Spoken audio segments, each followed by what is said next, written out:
2018 թվականի փետրվարի 10-ին Ֆերնանդո Մասիելը, ինչպես սովորաբար, ճաշում էր իր մայր Պաուլայի հետ։ Դա սովորական օր էր և ոչինչ չէր կանխատեսում դժբախտություն, սակայն մայրը նկատեց, որ դուստրը իրեն տարօրինակ է պահում։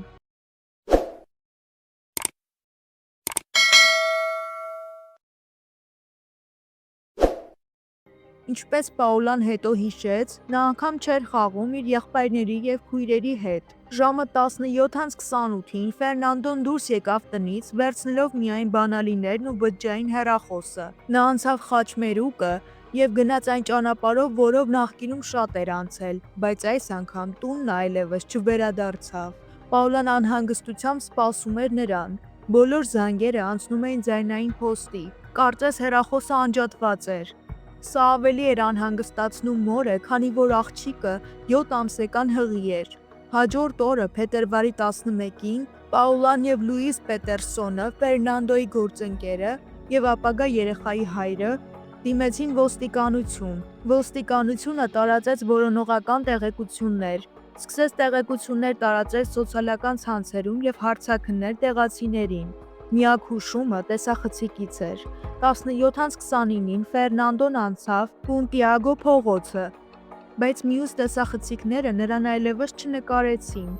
Այս դեպքից անցան ամիսներ և անհետացումը դարձավ ավելի անհասկանալի ու մտահոգիչ։ Այդ ընթացքում աղջկա ընտանիքին շատ մարդիկ էին ասում, որպեսզի հանձնվեն, սակայն նրանք պատրաստ էին ճշմարտությունը պարզել և գտնել իրենց դստերը։ Ֆերնանդո Մասիելը ծնվել է 1996 թվականի մայիսի 9-ին Սանտիագո, Չիլիում։ 1999-ին ծնողների ամուսնալուծությունից հետո նա մնաց մոր խնամքի տակ, ով տեղափոխեց ամբողջ ընտանիքը Կոնչալե։ Սկզբում Ֆերնանդոն հեշտությամբ ադապտացվեց փոփոխություններին, լավ էր սովորում, ուրախ էր ու պահպանում էր տաք հարաբերություններ հոր հետ։ Բայց դեռահաս հասակում նրա վարքը սկսեց փոխվել, ուսումը վատացավ, բնավորությունը դարձավ շատ վատը, հաճախ կռիվներ էր ունենում դասընկերների, եղբայրների և քույրերի հետ։ Մայրը դիմեց դպրոցական հոգեբաններին, իսկ 2007-ին Ֆերնանդոն ուղարկվեց դժբախտ դեռահասների հաստատություն,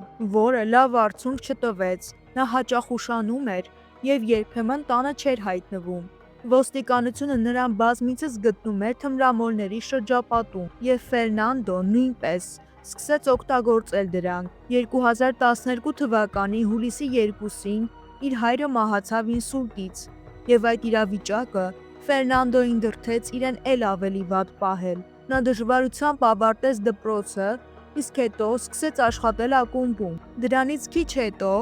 հայտնվեց Լուիս Պետերսոնը, 36-ամյա վարորդ, ով դարձավ նրա ընկերը։ Ֆերնանդոն սկսեց քիչ թմրանյութեր օգտագործել, և ինչքան էլ որ վիճում էր Լուիսի հետ, միևնույն է, հարաբերությունները կայուն էին մնում։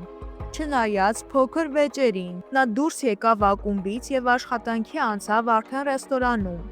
Երբ ռեստորանի տնօրինությունը իմացավ նրա հղիության մասին, նրան աշխատանքից ազատեցին, բայց հետո հետ ընդունեցին, և Ֆերնանդոն արդեն սպասում էր իր դստերը։ Մինչև փետրվարի 5-ը ընտանիքը անհանգստացած դիմեց ոստիկանության քննիչներին և գործը փոխանցվեց Չիլիի հետաքննության բաժին։ Սկզբնական կասկածյալներից հանեցին միանգամից Լուիս Պետերսոնին, գործընկերներին, ալիբիի և ապացույցների բացակայության պատճառով, սակայն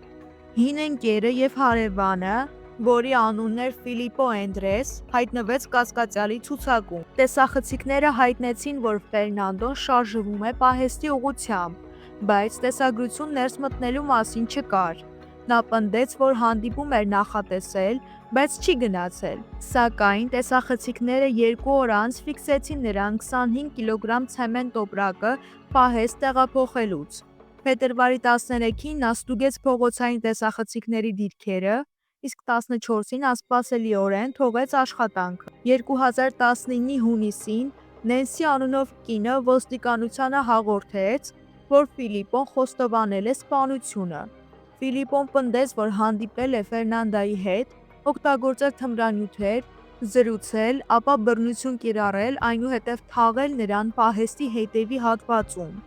Հորելիս գտան սպորտային կոշիկ, մարմինը ծածկված էր սպիտակ ծածկոցով։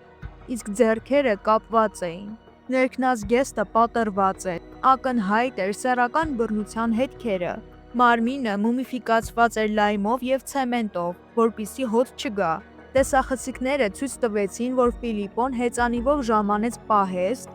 գնաց ցեմենտով։ Դատի ընթացքում հարցաքննվեցին ավելի քան 58 վկա